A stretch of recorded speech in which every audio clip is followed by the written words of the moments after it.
سب نبيا فاقتلوه. اعلیٰ حضرت بریلوی فرمایا غم تازہ کرنے کے لیے کربلا بیان کرنا حرام ہے. ادھروں تیر چلے آتے, ادھروں تیر چلے آ, ادھروں تیر چلے. اعلیٰ حضرت فرمایا غم تازہ کرنے کے لیے کربلا بیان کرنا حرام ہے. اور آل بیت کی مظلومیت بیان کرنا کہ وہ کر کچھ نہیں سکتے تھے, یہ اس طرح بیان کرنا آل بیت کی شان, یہ بھی حرام ہے. بس ایک کوئی گل ہے جیڑی امام زین العابدین دیاں بیڑیاں ویکھ کے تے ہتھ کڑیاں ویکھ کے انہیں رویا بندہ, آپ نے اشارہ کیتا بیڑیاں بھی ٹوٹ گئیاں, ہتھ کڑیاں بھی ٹوٹ گئیاں. آپ فرمایا اون نہ کر, قوت ہوندیاں زور نہیں لایا, بیٹھے من رضائی. بس میاں صاحب دا شعر پوری کربلا دا خلاصہ ہے. قوت ہوندیاں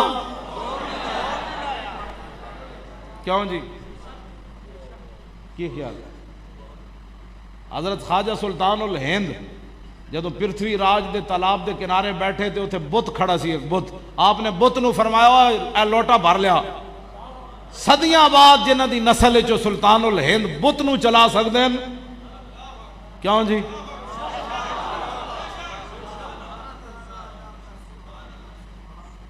خاک ہو کر خاک میں مل جا, خاک تجھ پر اے فرات. کیوں جی, کیوں جی؟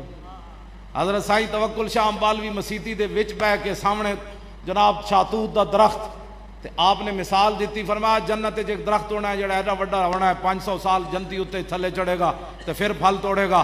انہاں مریداں کیا حضور ہے تے سزا ہوئی؟ آپ نے فرمایا نہیں نہیں, سمجھو جنتی اے بیٹھے آ دروازے تے شاتوت دا درخت مسجد دے باہر. آپ نے فرمایا سمجھو اے جنتی بیٹھے آ درخت ہوئے, جنتی اینج اشارہ کرے گا تے پھل ٹوٹ کے دی گود وچ. آپ نے جدو اینج اشارہ کیتا نا تے درخت سائیں صاحب وال مسیتی چل پیا. آپ نے فرمایا ٹھہر ٹھہر اللہ دے بندے, میں تو مسئلہ دس رہا.